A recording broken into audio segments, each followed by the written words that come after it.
Une trêve énergétique a été déclarée dans la guerre Russie-Ukraine, du moins pour l'instant. Donald Trump, président des États-Unis, a déclaré avoir personnellement demandé à Vladimir Poutine d'arrêter les bombardements sur Kiev et d'autres villes ukrainiennes, exactement pour une semaine en raison du froid extrême. Et Vladimir Poutine, selon le président américain, a accepté de le faire. J'ai demandé au président Poutine de ne pas tirer sur Kiev et d'autres villes pendant une semaine, ce qu'il a accepté. C'était très appréciable. On disait souvent de ne pas gaspiller le charbon, que ça ne marcherait pas, mais il l'a fait et nous en sommes très heureux. Parallèlement, des rumeurs disaient que les délégations à Abu Dhabi négociaient une trêve énergétique. Ce matin, des correspondants militaires russes ont déclaré hystériquement que Poutine avait trahi tout le monde et accepté de ne pas frapper l'énergie ukrainienne. Plus tard, le porte-parole du Kremlin, Dmitri Peskov, a refusé de commenter. Dans le même temps, les responsables ukrainiens disent avoir appris le cessez-le-feu grâce à la déclaration de Donald Trump et n'avoir reçu aucun signal de la Fédération de Russie. C'est pourquoi, pour l'instant, ils ne sont pas sûrs qu'une trêve ait réellement été atteinte. Les Russes ont recommencé à influencer Donald Trump et Melania Trump. La première dame des États-Unis a raconté que Vladimir Poutine lui avait personnellement promis, avec générosité, de libérer une partie des enfants ukrainiens capturés et déportés en Russie. Mais comme on pouvait s'y attendre, les Russes ont immédiatement lancé une manipulation, car juste après cela, le chef du ministère des Affaires étrangères de la Fédération de Russie, Sergueï Lavrov, a rejeté les accords conclus par les États-Unis et leurs alliés concernant les garanties de sécurité pour l'Ukraine, déclarant qu'ils visaient à maintenir un régime russophobe et à transformer l'Ukraine en une base pour créer des menaces contre la Fédération de Russie. Voilà pour les négociations, mais discutons de ce qui est vrai et de ce qui relève de la manipulation. Je m'appelle Alexei Petchy, nous allons discuter ensemble de ce sujet, mais avant de commencer, je vous demande de vous abonner à la chaîne, de mettre un like, d'écrire n'importe quel commentaire sous cette émission et de vous abonner à ma chaîne Telegram Petchy News. Le lien est en description. Nous y publions les actualités en temps réel.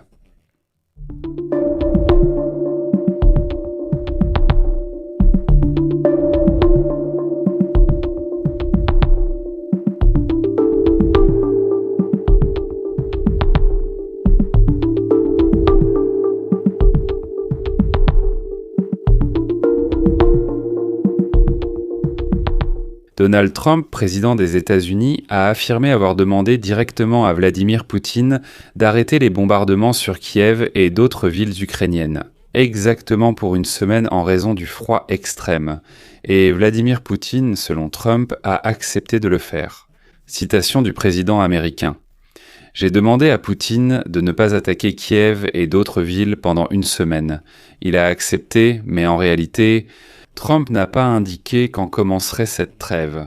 Trump a qualifié une telle démarche de la part de Poutine de très gentille et a souligné qu'il avait appelé Moscou contre l'avis de son entourage proche qui doutait de l'opportunité de tels contacts avec le dictateur russe. Et j'ai personnellement demandé au président Poutine de ne pas tirer sur Kiev et sur différentes villes pendant une semaine et il a accepté de le faire.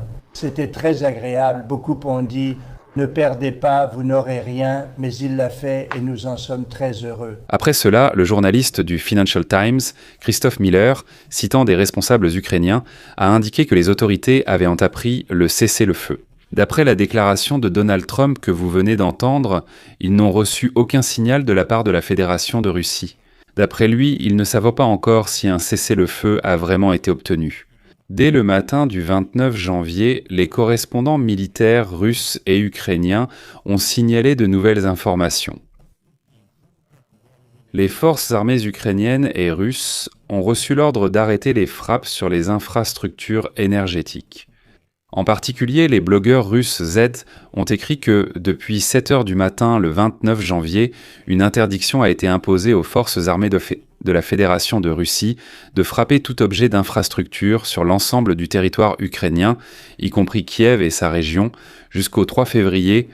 Les correspondants militaires ukrainiens ont également écrit que les militaires ukrainiens ont reçu une instruction similaire de ne pas frapper les installations d'infrastructures énergétiques de la Fédération de Russie.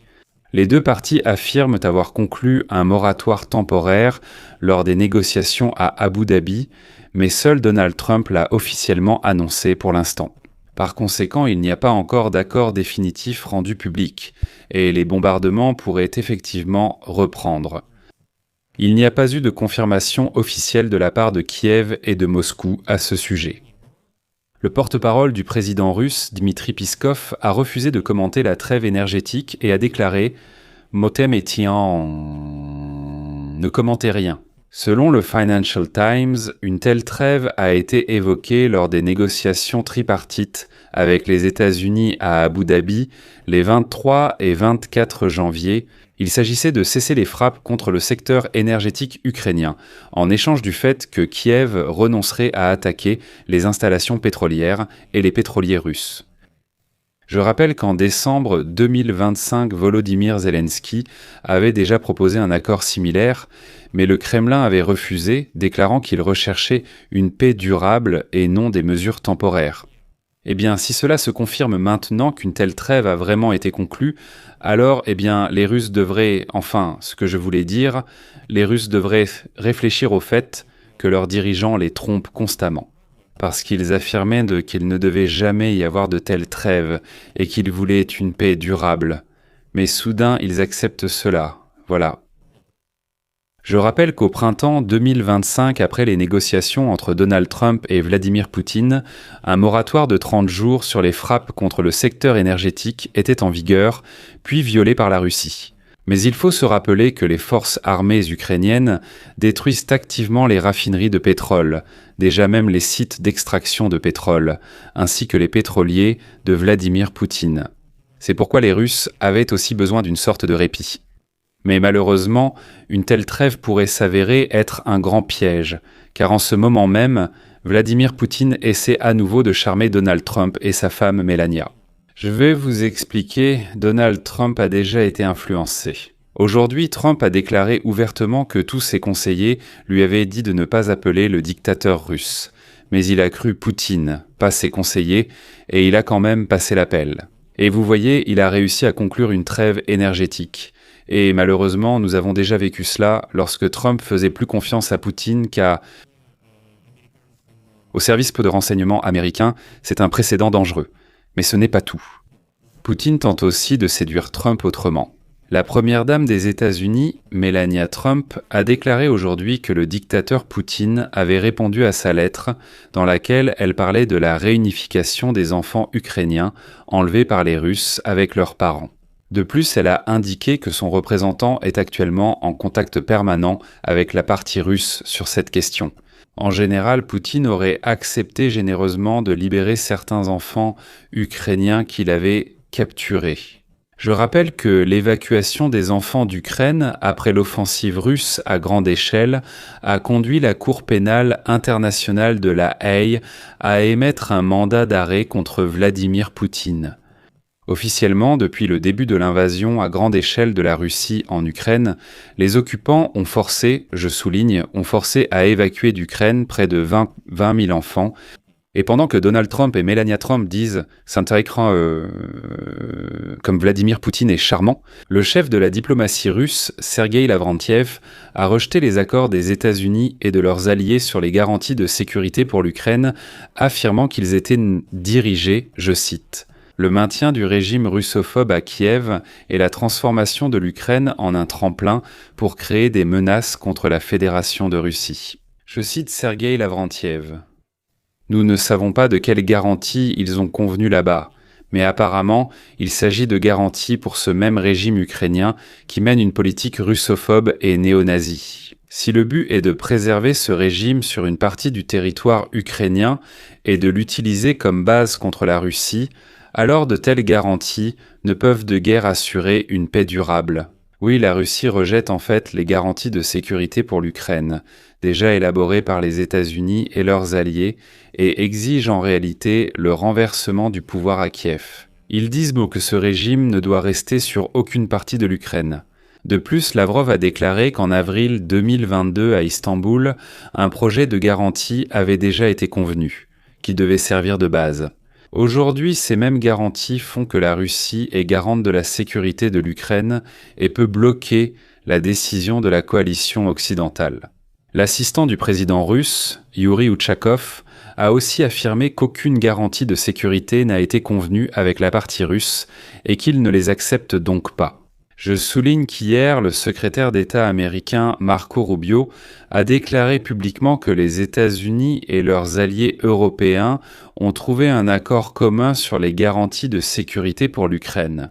Selon lui, ces garanties incluent le déploiement en Ukraine d'un contingent restreint de troupes européennes, surtout françaises et britanniques, et un appui américain.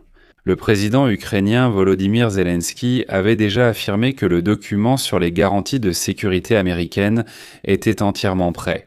Et maintenant, les Russes sortent et disent « Nous n'acceptons pas cela ».